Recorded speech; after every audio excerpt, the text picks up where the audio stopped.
І оце от іменно уху-ху-ху-ху. Я вже не знаю, ким я хочу стати, коли виросту, хоча мені скоро 40.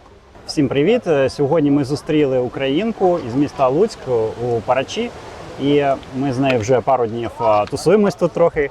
І хотів би записати інтерв'ю. Думаю, що це буде багатьом цікаво послухати людину, яка має такий великий досвід життєвий в подорожах і взагалі багато чого може розповісти про життя за кордоном.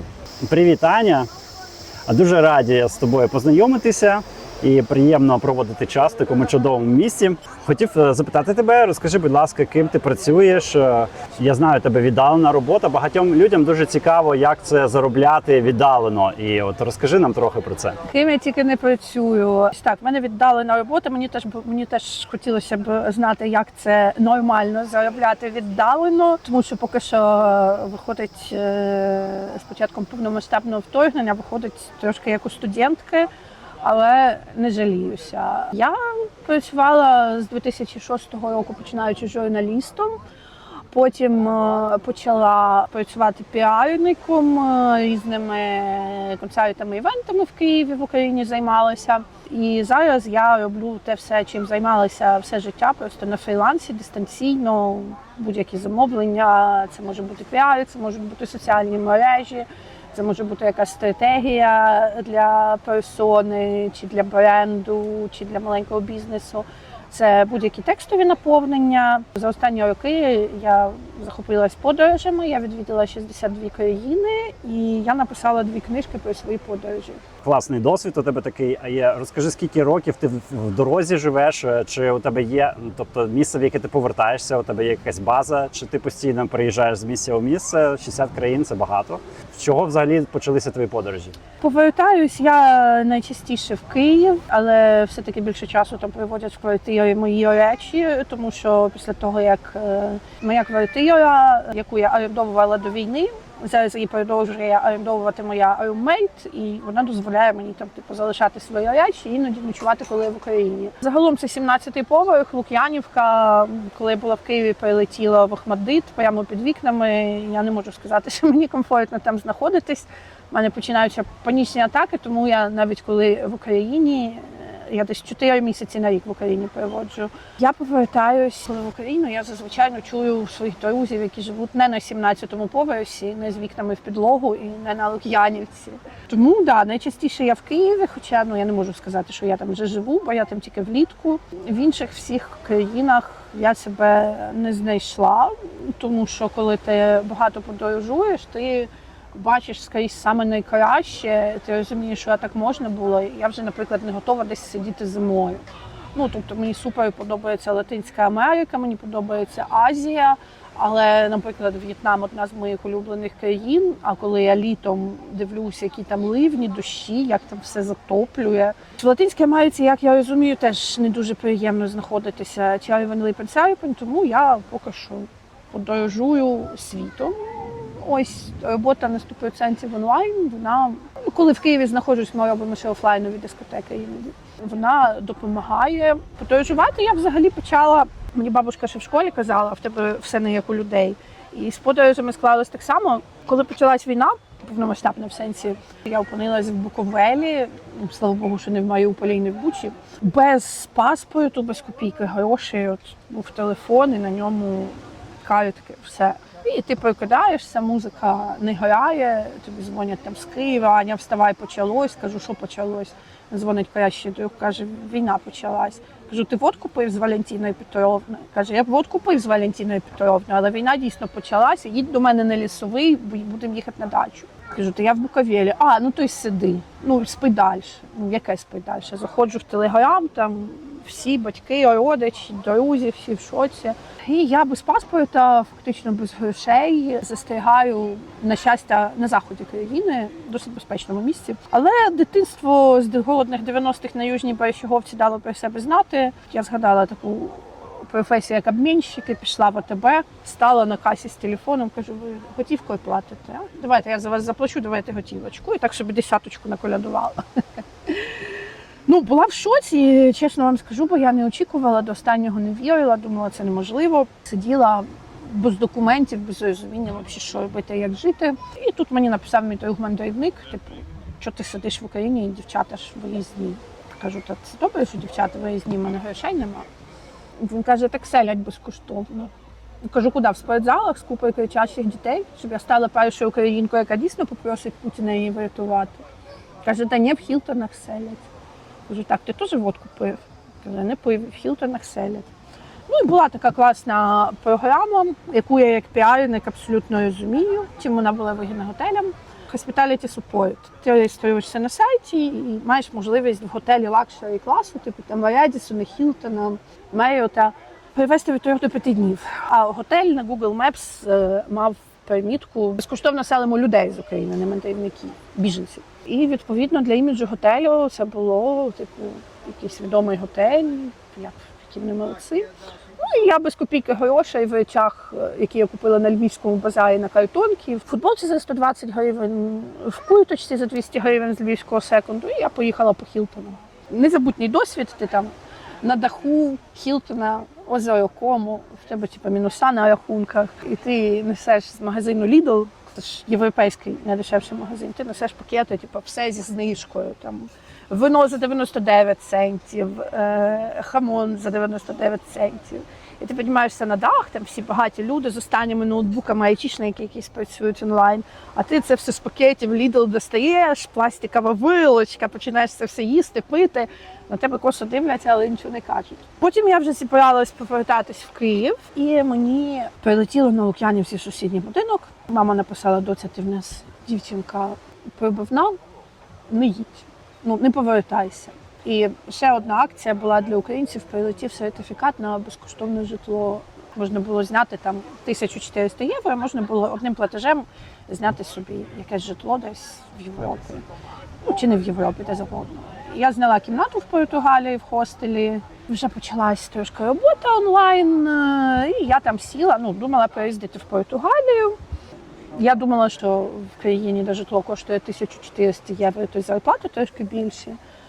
Але вони не були більшими, і там робота, яку я знаходила, це було там десь на 800 євро, наприклад. Нецікава робота на весь робочий день, і, чесно кажучи, без знання там мови місцевої, без якогось розуміння, як там працюють креативні індустрії, знайти щось цікаве було нереально.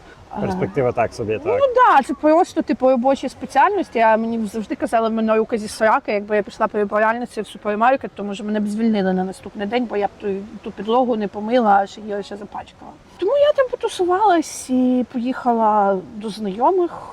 Пара айтішників, в них були 4 коти, і вони хотіли відпустку, і за котиками треба було посидіти, подивитись. Тобто я отримала ще безкоштовне житло в Хорватії, плюс з 4 котами, а я котиків дуже люблю. Це ми на хаус-сітінгу, ми так жили в Америці безкоштовно, і в Мексиці теж доглядали котів, собак, і ти живеш, можна на віллі жити з басейном. Реально кайфово. Я бачила в Фейсбук тематичні групи, але там знайти щось просто нереально. Важко. Тому що ти бачиш, вау, йдеш писати коментарі, а там їх уже 500, Так, і люди так. пишуть, кидають свої фотки, там 6 котами, що я кращий кет-сітер цього світу. Ні, це краще робити через сайти. От, я робив відео про Trusted House Sitters, ти платиш там підписку, по-моєму, $200 чи 150 на рік, і ти можеш подаватися. Але якщо ти знімаєш, наприклад, житло в Майамі, то це одна доба коштує $150, 200, а там ти можеш на місяць, наприклад, зависнути і жити на віллі. Це такий варіант також для подорожуючих. Я дякую, що сказав, я потім покупаюся на цьому сайті. Я ж кажу, в мене все просто почало отак от співпадати з цими ж котиками, тому що я на початку 22-го року я думала, що якщо ти їдеш на тиждень в Португалію, то це має бути там 1000 чимось євро бюджету, це мають бути хороші готелі, це мають бути ресторани. А тут трошки всесвіт мене так тик. І я зрозуміла, що бляха, можна ж в Європі, в країнах, які на морі, можна купувати там в Лідлі якийсь круасан, вино, і сидіти, дивитись на океан і кайфувати. Бо до початку повномасштабного мені здавалося, що мені вже давно за 30, їздить як бомж в когось вписуватись, каучсерфінг, да це для цих, да це для студентів, да ні. А от коли повномасштабне, якого я не очікувала, мені було дійсно дико страшно, в Україні знаходитись, і якби я обирала якби вже свою безпеку, а не якусь там якість життя. Я отримала купу цих скілів в подорожах. Потім я повернулася в Україну, було досить тихо. Мені подарували ще один сертифікат, він там знайомому не знадобився. І я орендувала в Барселоні житло. І чесно, я б тоді вже хотіла залишитись знову в Україні, все-таки зрозуміла, рідне, клас. Але, щоб припав сертифікат, безкоштовна квартира в Барселоні, там квартира була десь як цей стіл, під нею пісяли темношкірі, не сочтіть за расизм. Типічна Барселона, центр, там запах трави, ти виходиш на балкон, там трава валить. Шикарна нерухомість за 1400 євро. Там ціни просто жесть. Це Барселона. Знову ж таки класний досвід, якого я ніколи не мала до цього всього, бо якось я жила дуже довго з батьками, а від них я з'їхала тільки коли отримала можливість орендовувати житло комфортне для себе. Тобто жити там в сквотах по 5 людей, десь там чи в студентських общагах, в мене не було цього досвіду. І я його в 30+ отримую, тому що до того мене хостили безкоштовно друзі, і, звісно, я в ту квартиру, яка мені теж дісталась безкоштовно, я абсолютно там всім своїм бажаючим друзям, знайомим казала, приїжджайте. І до мене приїжджали, і нам всім за 30, комусь 40, і ми в квартирі, яка як цей стіл, по 4 спимо, хтось на підлозі, по 2 на ліжку. А реально я переживаю те, що люди переживали там в 19. Після Барселони мене покликав мій новий приятель в Британію, бо вирішили, що він виступить моїм спонсором. Спонсор – це людина, яка могла до себе когось з українців покликати. Я переживала, що візу мені не дадуть, і він міг виступити моїм спонсором. Тобто це коли британці мають належні житлові умови, вони кличуть до себе українця, і українець там має бізнес.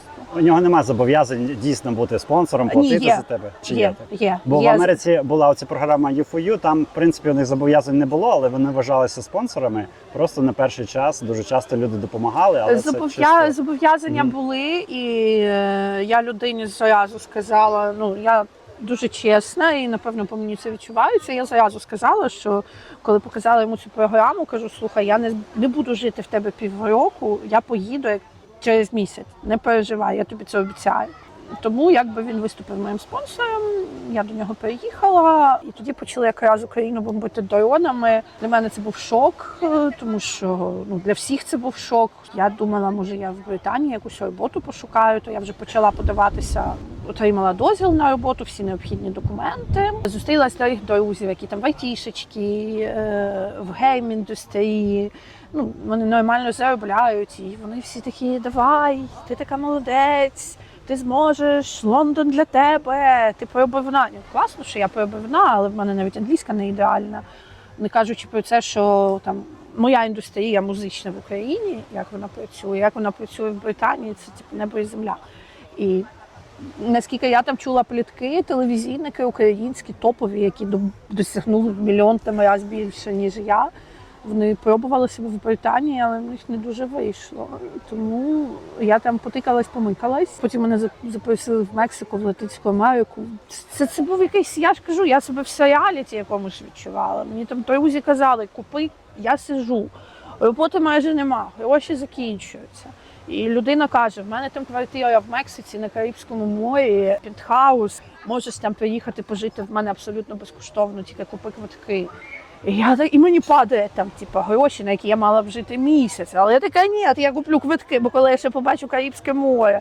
І оце іменно неслось. Я вже в якийсь момент навіть не зупиняла цей потяг, якісь пропозиції.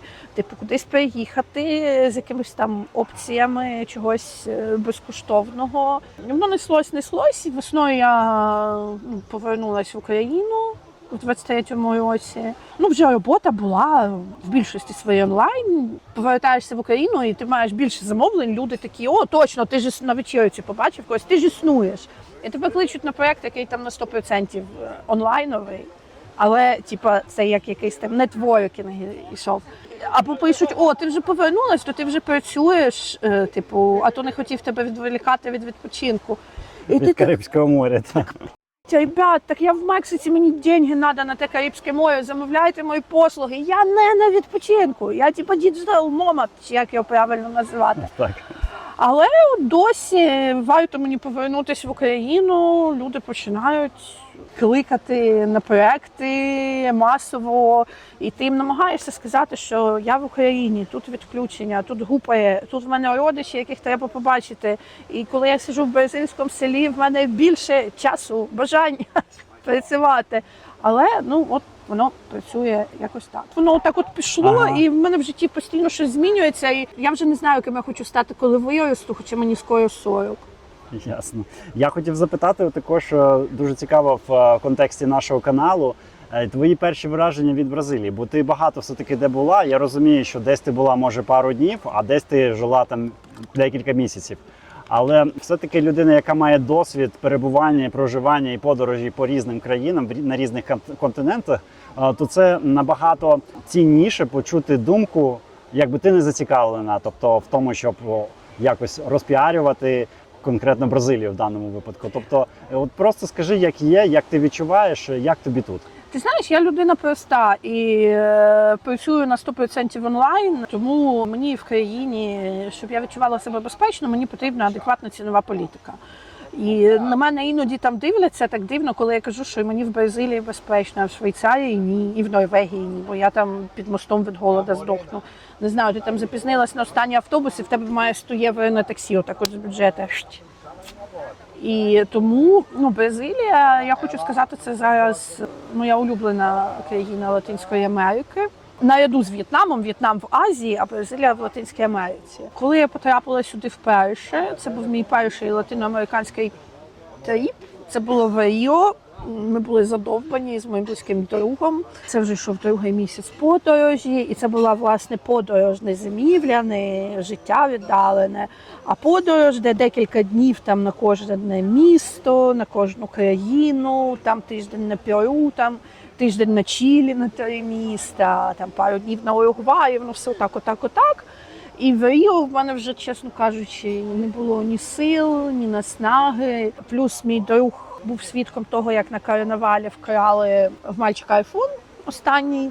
Він сказав, що ми не носимо телефони на пляж. Це було досить складно працювати, бо ти півдня, ти прокидаєшся, коли в Україні вже 2 часа дня, а потім ще півдня без телефону. Я хотіла з ним посперечатись, потім в нього в Ріо вкрали тапочки, я заткнулась. І, чесно кажучи, Ріо, прикольно. Плюс тоді в Аргентині були дуже низькі ціни, мені після Аргентини ще було дорого. Це який рік був?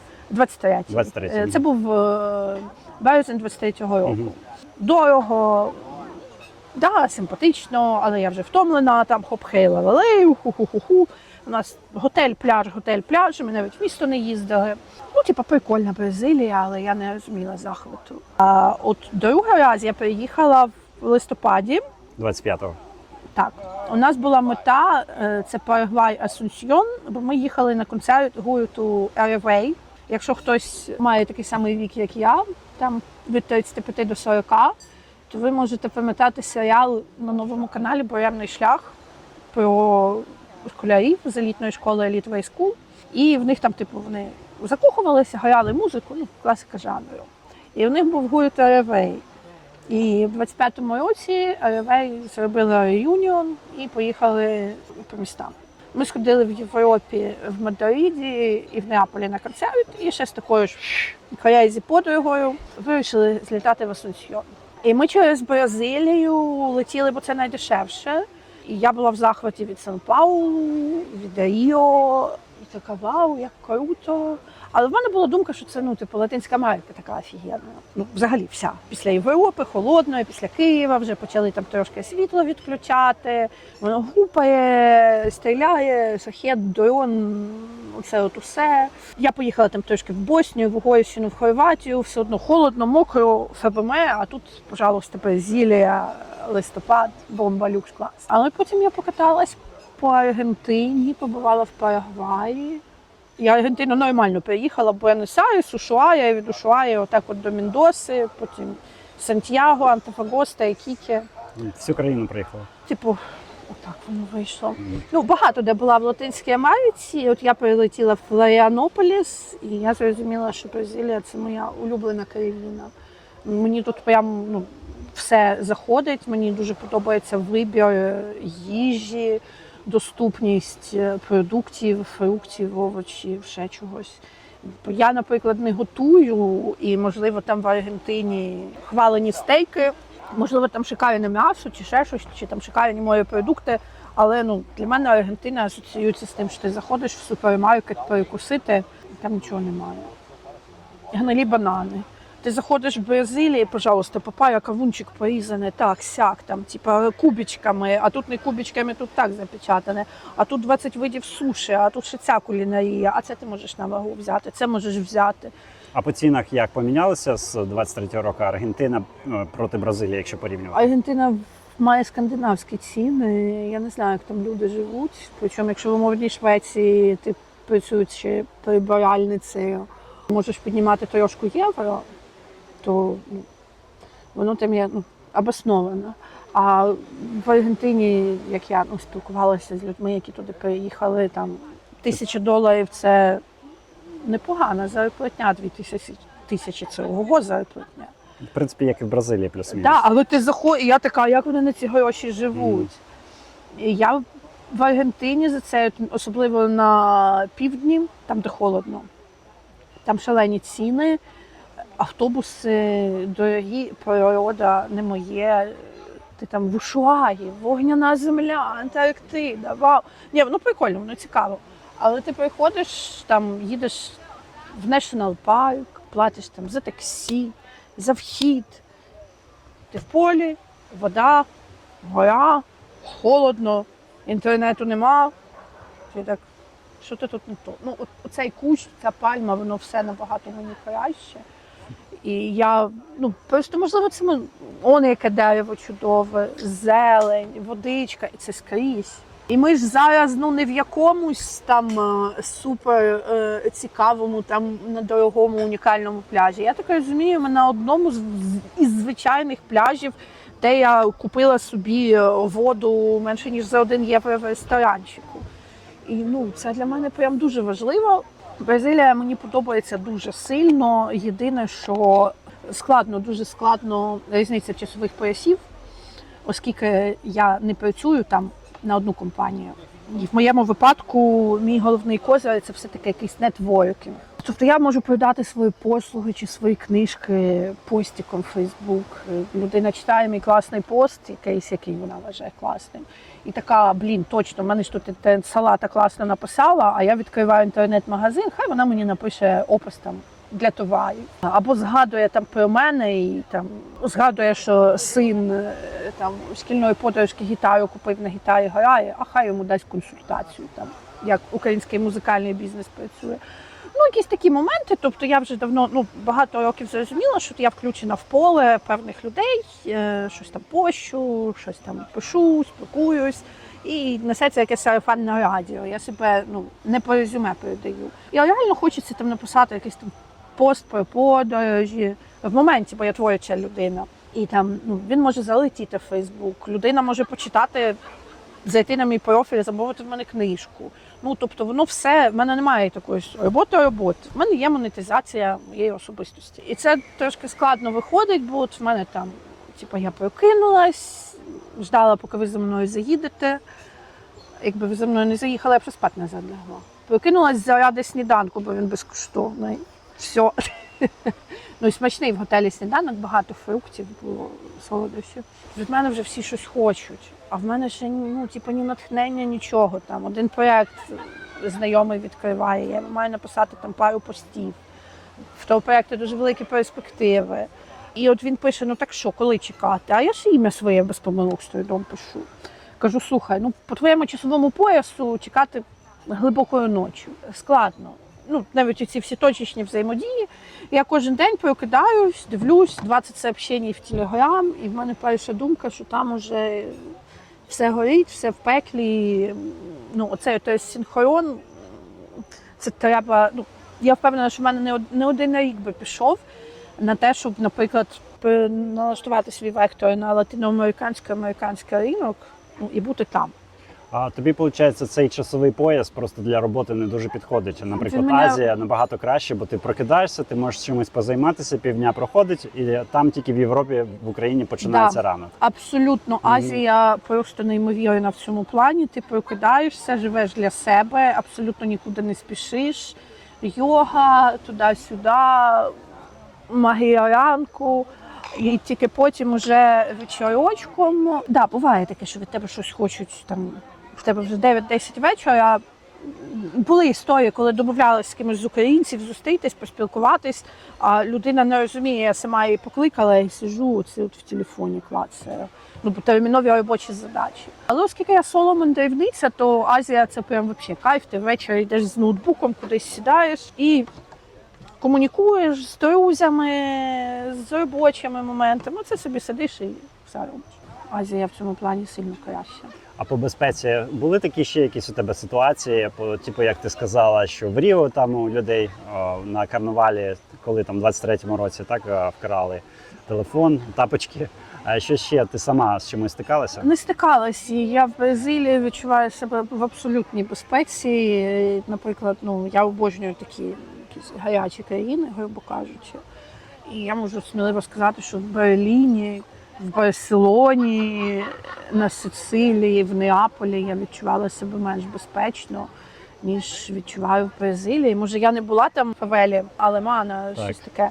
Я була в фавелі Відігал, була ще в фавелі, якщо ти на Копакабані стоїш за спиною океан, дивишся на Ріо, то туди правіше ще. Ходили з телефонами, звісно, так от не робила, але ходили з телефонами і фоточкали там акуратненько, і платили телефонами, і ніяких проблем не було. Супер. А також хотів у тебе запитати про різні міста, в яких ти була, щоб порівняти. Багато хто з українців зараз вибирає, в принципі, Бразилію для релокації після Європи, після США, закінчуються програми, у людей підвищені стани з документами, якщо ще з паспортом проблема, якщо ще там на пологи багато хто їдуть. Ну і, коротше, люди їдуть в Бразилію, але не можуть вибрати, куди саме. От у тебе є деякий досвід в різних містах, ти там була в Ріо, так, Сан-Пауло, Курітіба, Флорінополіс, Парачі. Можеш так коротенько, от давай пройдемося, просто як ти себе там Для відчуваєш? себе я не визначилася абсолютно ні в В'єтнамі, ні в Бразилії, тому що я якби 34-35 років жила до 22-го року 34 з думкою, що є Київ, і я завжди житиму в ньому. А коли ти розумієш, що Києва 2021 вже ніколи не буде, і маючи досвід такий великий подорожі, ти вже не до кінця розумієш, що хочеш бути в Києві, хоча я за Україну дико сумую. От ти там виїжджаєш, такий, там нема пальм, там гупає, там бляха, да я в вічному літі, а потім дивишся відео, там панельки з Харкова показують, і ти сидиш і ревеш. Тиждень тому я розплакалась, я не знаю чого. Я там багато років провела, тому я сумую і хотілося б туди повертатись, хоча б періодично. Тому дуже складно, тому що кожне місто, от я зараз по хронології піду, Сан-Пауло дуже сподобалось, велике, цікаве, купа всього, але те, що воно велике, в цьому ж його мінус. Не розумієш, в якому районі жити, багато потрібно часу, щоб на все подивитися, якісь місця, які тобі подобаються, вони там годину одне від одного. Не знаю, в Києві в мене завжди була мета жити в центрі, і я, власне, там з Береговки на Лук'яновку переїхала. Тому що все в центрі, і там мої друзі, які там починали більше заробляти, вони починали знімати квартири дорожчі, всі ближче до центру. В мене немає в оточенні таких людей, які б там знімали будиночок в Гатному. Бо ми всі молоді і гулящі, хоч нам всім скоро по 40. В Сан-Паулу складно реально визначитись, тобто місто величезне, ти по ньому так от ходиш. Особисто я не змогла б жити в Сан-Паулу, тому що мені дуже важливо це от все. І нафіга жити в Сан-Паулу, якщо можна жити, працюючи онлайн на 100%, якщо можна жити там у 2 годинах від Сан-Паулу, десь. Убатуба, яка-небудь. Так, Убатуба, в яку я от на днях поїду. Тому Сан-Паулу класне, але там нема моря, для мене це red flag. Ріо, звісно, це шикарно, прекрасно, чудово, дуже сподобалось, але є скажімо так, предположення, що може наприкнути. Ні, якщо людині 20 там, років і вона любить хоп хей ла то це тільки Ріо. Це типу клас. Але я не знаю, як там з житлом, тому що, наприклад, я хотіла на Новий рік в Ріо, і конкретно на Новий рік там вартувала, хостели були по 100 євро ніч, Хілтони по 1000. Якщо ти на long-term знімаєш на довгий період, проблем немає, в принципі. Там таких нормальний цін цінник? Так, це ціни дуже сильно піднімаються саме на карнавал. На карнавал і на я так, теж, тому я в Ріо зараз і не поїхала, бо я щось зайшла на букінг і завалила. Ну, Ріо класне, але мені здається, що я вже трошки старенька. А можливо, насправді, мені здається, що я вже трошки старенька для Ріо, бо в мене були 26 міст за 3 місяці. 5 країн, 26 міст за 3 місяці. Мені здається, люди деякі 15 для такого трошки старенькі. Може, якби я в Ріо знайшла класну квартиру біля моря і переїхала туди з речами, з побутом, воно б так і не втомлювало. А по безпеці, що Ріо чи Сан-Паулу? А фіг його знає. Це складне екзистенційне питання. Люди такі: Бразилія, Ріо, Сан-Пауло, бомжі сплять. Ну, сплять і сплять. Ну, вони ж тебе не трогають. Не знаю, люди відпочивають собі під мостами. Грошей у них на оренду житла немає. Ніхто до мене з ножами не чіплявся. Я не відчувала якусь там їх агресію, якісь там від них неприємні вайби, якусь загрозу. У мене такого не було. В фавелах я себе шикарно відчувала, хоча на цей відігал, це я потім дізналася, якщо ти не місцевий, не по поняттям їздити в шлемі. Якщо ти не живеш в Віллі Відігал, ти не можеш їхати в шлемі на мотику, бо ти може бути там з сусідньої банди, тебе могли фараони заслати. Може бути все, що завгодно. Коли ти їдеш отак от під кутом нагору, тебе везе якийсь малолетка, який намагається тобі продати купу екскурсій, ти їх не купляєш, він розуміє, що з паршивої овці от шерсті клок, і тебе отак от грудьми собі на спину кладе, отак от їде, щоб перед дівчинкою зарисуватися. Дівчинка там вже блідна на задньому сидінні. І ти без цього, без шлема, ви підрізаєте якийсь грузовик, причому я ж кажу, це все під таким от кутом.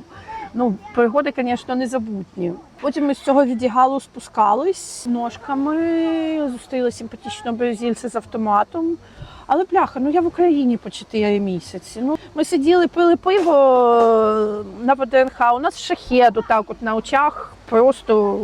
Тривогу ніхто не чув, тому що вона постійно, люди сидять, п'ють. Ти сидиш і дивишся, як там шахед падає десь на Вишньовому чийсь будинок. І кажеш, а можна нам водочки до пива? Мене мужик з автоматом злякає в Ріо. Серйозно, тут нічого не гупа, нічого не стріляє, і вони ті автомати просто носять. Розборки тільки в самих кримінальних фавелах. Ну, якщо людина пережила хоч якийсь час в Україні, то мені здається, лякати її фавелами Ріо, це дивно. Може хтось з якоїсь Скандинавії, не знаю, чи з Лондона, йому й буде страшно. Велика столиця будь-яка. Я мовчу про Барселону. Це дивно, що мене там не пограбували. Ну, Барселона – це не столиця. Ну, там Мадрид, Берлін, Лісабон.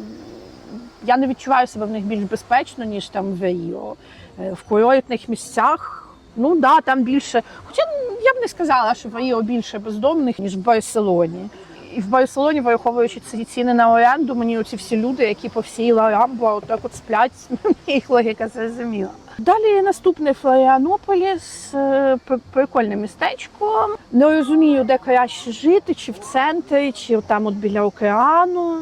Воно таке досить велике і все-таки треба визначитись, де ти хочеш жити. Дешеві кафешки, дуже багато буфетів якихось. Я спіткнулась об таверну там за 30 реалів чи за 29 безлім. Ти просто ці всі салати, гарньори накладаєш і тобі приносять таку от курку. Я курку замовляла, можна ще рибу або м'ясо в горшечках. Ну і це все скільки? 4,5 євро. Як можна себе небезпечно відчувати в країні, де ти можеш прожити просто онлайн, не знаю, на якусь американську контору, в службі підтримки на самій тупій роботі, якісь там 700-800 євро ти заробляєш і ти живеш, ну якщо ти сам без сім'ї, нормально. Для мене з сім'єю трохи дорожче, але та все понятно. одно це буде дорожче відносно яких країн. Тобто, якщо поїхати в Аргентину, буде дорожче, в Америку, Канаду буде дорожче, Європа дорожче. Тобто це тільки з Азією можна порівняти. Да, ну просто коли в мене, наприклад, там подруга, ну яка трошки в геть іншому фінансовому стані, вона знімає собі віллу в Ніці за 6 чи за 7 тисяч євро. Я така, так, мені треба там трошки тут ті справи попрацювати, попідтягувати, тому що я там маю за 3 місяці занести 21 тисячу. Вона понесена так. В неї там більш, скажімо так, бізнеси, впевнені, проекти, фінансова подушка, якісь такі штуки. Але я не знаю. А, наприклад, мої друзі, які там теж, як і я, вольні художники, і вони там не дуже багато заробляють, і їм треба за квартиру все одно там занести 1000 євро, її треба назбирати. І я така, боже, на що ви це робите? Є ж Бразилія, є В'єтнам. Ну, тому Флоріанополіс мені теж дуже зайшов. Але там взимку холодно. Да. Там 10 градусів, 15 градусів може бути. Так. А мені, слухай, ти знаєш, от останні 4 роки в моєму житті зими немає, я зараз на Кіпр їду, і я боюсь, що мені там буде холодно. І я не то, що боюсь, я вже, ну, в мене речей немає ніяких. Я щось джинси собі в Бразилії, ну, старі вже порвала. Якби нові не можу купити, бо вони тут на бразильські сраки, і я своє певне пузико, в які джинси можу впхати, то там на них отака от жопа. І, виходить, ще ти була в Парачі, так? Чи ще десь? Я в Куритібі ще Куритіба, була. о, розкажи, Куритіба, цікаво. слухай, дуже класне місто, комфортне. Порівнюють дуже часто з Києвом, до речі, його. Ну, це пенсіонерський Київ. Зараз Київ навіть в комендантську годину. Ти заходиш просто там у Львові п'яна в караоке, а воно всю ніч працює. Ти така за звичкою «Меладзе». Кажуть, дівчинка, ви у Львові, в країні війна. Який Меладзе? Кажу, Жадана! І оце квітнуть мальви на маминому ганку, і ти виповзає. Я там сумку зробила з усіма речами. Слава Богу, документи дома вийняла. Ну, в Києві теж ти дивишся, ти заходиш там в якийсь рейв-клуб, ще сонечко не сіло, люди вже обдовбані. Ну, люди звикли, вони пристосувалися, вони все одно гуляють. Зараз я навіть не знаю, як там люди в Києві живуть з цими відключеннями світла, тепла, але ти дивишся там на Київському морі хоп-хей-ла-ла-лей. Там багато срачів, бо кажуть, що це там постановочна тема, і коли вже почалась тема з відключеннями, з оцим усім, особливо на фоні Міндіча, який двушку вивіз, то люди вже трошки психують і нічого веселого в цьому не бачать. Але сам кайф, що Київ, незважаючи на війну, він гуляє. Ну, ті, хто хочуть гуляти, ті гуляють. А в Куритібі після 8-ї вечора на вулицях вони просто вимирають. Тому Куритіба супер зручна. В мене був шикарний за якісь там 20 євро ніч. Так це, ну, на букінгу. Тобто, я думаю, така квартира коштує, якщо її там брати на довгосрок, там 300-400 євро максимум. Ну, симпатична однокімнатна студія, на даху басейн, такий типу як сад, де ти можеш за столиками сидіти, працювати, спортзал. Тобто на даху все, ти можеш там займатися йогою, на тренажерах, поплавати можеш. Багато дуже супермаркетів, красиві парки з купою капібари, за якими я бігала. Але, ну, типу, о 9-й вечора хочеться коктейльчик. Ти йдеш, ну, типу, дуже точечно якісь бари працюють. Там, до речі, є Украбар, український бар. В Украбарі я була, супер незабутні враження. Зараз я розкажу про Украбар, закінчу конкретно про Куритібу свою думку. Дуже класне, дуже комфортне місто, але для людей з іншим лайфстайлом, ніж мій. Тобто я вважаю себе старою рухлядю, бо я вже не можу гуляти до 6 ранку, а хочу спати в час ночі. А там якби двіж, ну, о 9 закінчується. Може, я просто за тиждень не знайшла, але ніякої там паб-стріт з нічними клубами, ну, не було помічено.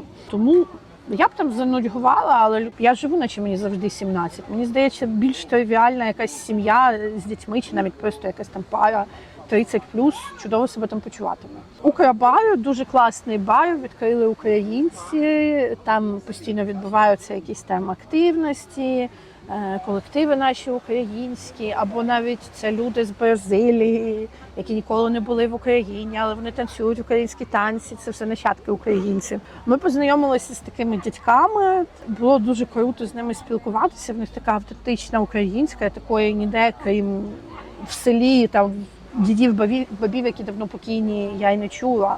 Вони вчили вже в Куритібі з викладачами, вони народились тут, вони бували в Україні, але як гості, тобто вони вивчили мову не в Україні. Ця мова не схожа на мову, якою там спілкуються ніде, на вулицях чи в магазинах. Це або в якихось фільмах якісь козаки так розмовляють, або в селах дідусі з бабусями. Я в Україні була в усіх обласних центрах, і такої української я не чула, якби від людей мого віку. І це було супер прикольно. Ну, тут, може, справа в тому, що від іноземців все-таки частіше, з двох мов, які я там не знаю, як нейтів, українська, російська, то від умовних там арабів, читайців, які там знають мову погано, якусь знайому для тебе мову, то я там чула російську. Українську мову я чула тільки від людей, які народились в Україні, вивчили її в Україні, живуть в Україні. А це я вперше почула від людей, які в Україні були тільки як туристи. І це було, я просто їх отак от слухала, це було дуже класно, дуже цікаво, дуже для мене так в чомусь дивно. Чудово провели час, поспілкувались з ними. Ось на зустрічі українців в Куритибі теж була. Теж прикольно, наче в Тернополі кудись на лавочку вийшла. Класне місто.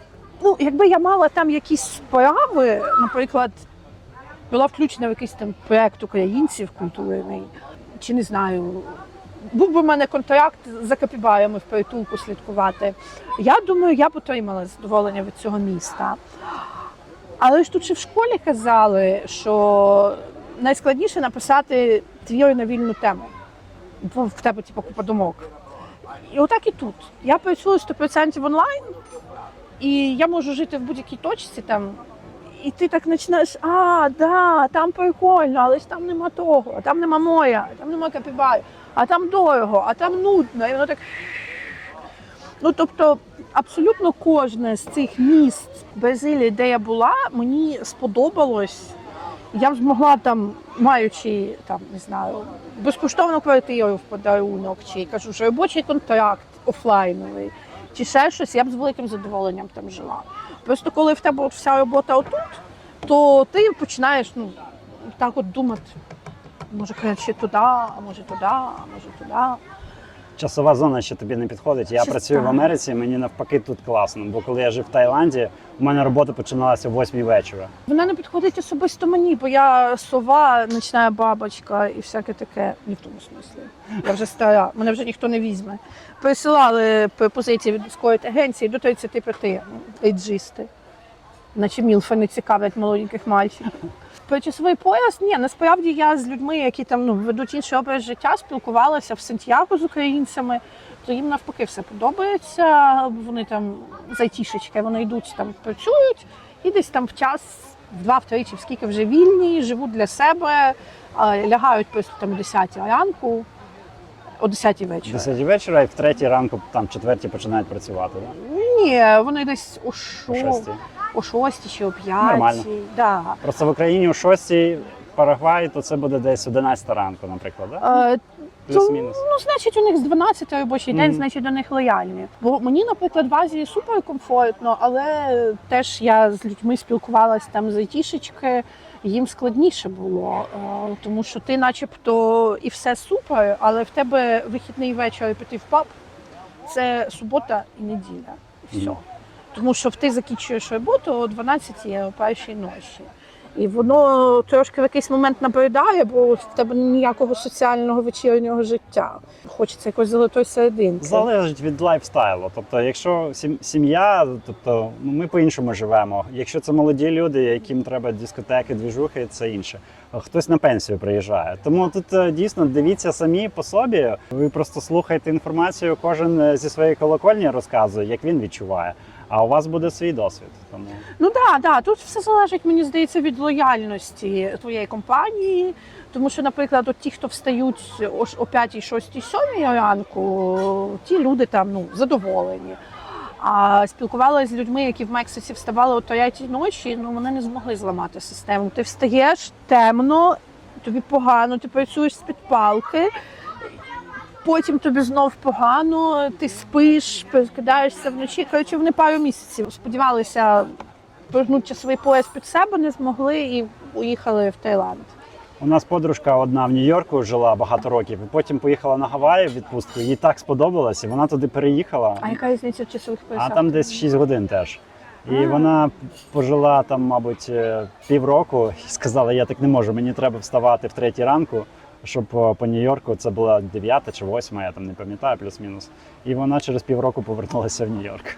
З приводу Парижі, мене сюди абсолютно випадково занесло, і я дуже цьому рада. Оце прям те, що я люблю. Коли в умовній Аргентині десь посередині, там є такі міста, типу Ріо-Галегоса, ти думаєш, боже, типу люди після смерті, які грішили, попадають в російські села, в Афганістан або сюди, судячи з усього. Там типу вітер. Там є вода, але висить груша, не можна скушати, тому що там дикий вітер, пляжу немає, якісь там ржаві кораблі.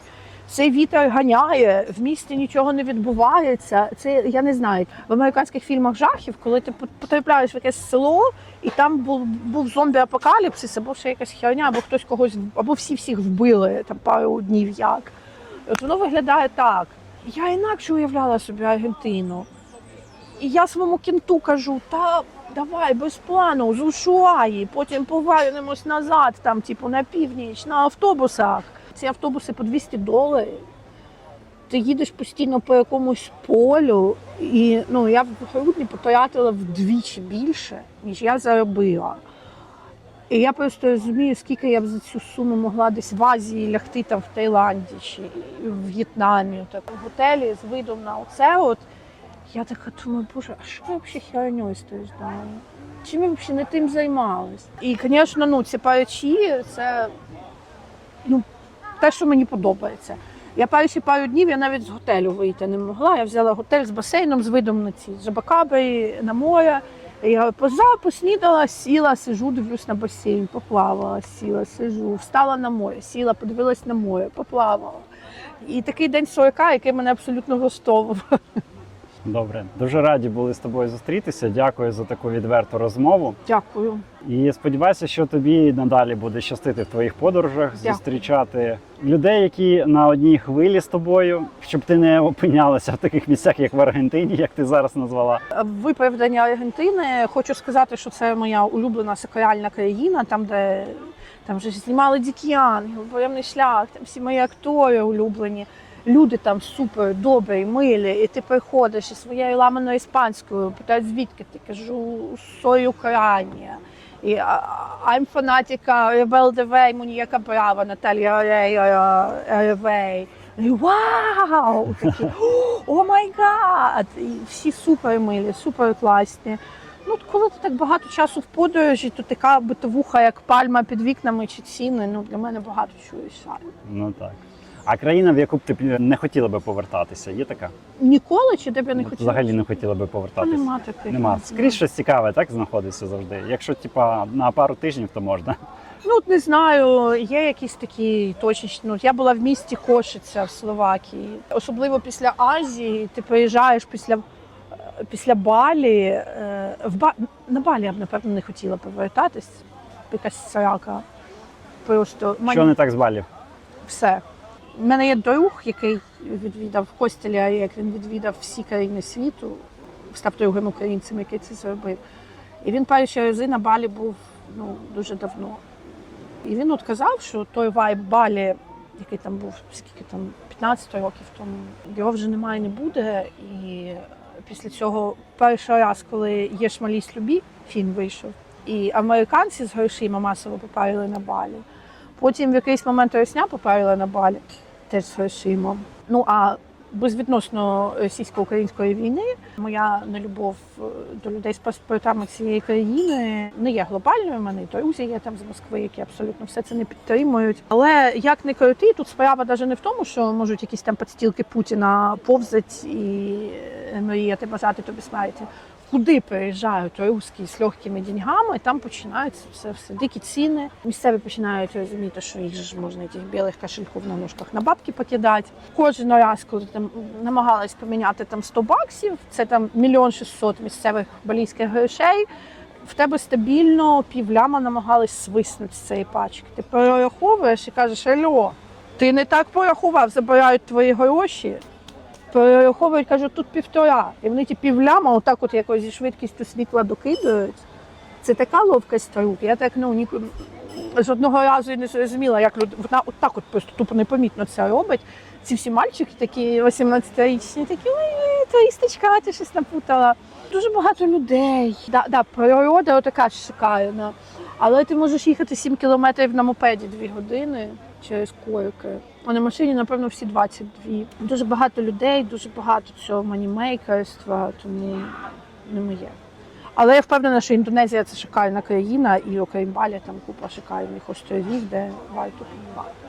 Дякуємо ще раз Ані за таку відверту розмову. Було дуже цікаво. І бажаємо тобі Дякую, успішних, що послухали мій стендап. так, успішних подорожей тобі. Дякую. І завжди знаходити своє місце на землі. Дякую. Всім дякуємо за перегляд. І лайки, підписки. Побачимось.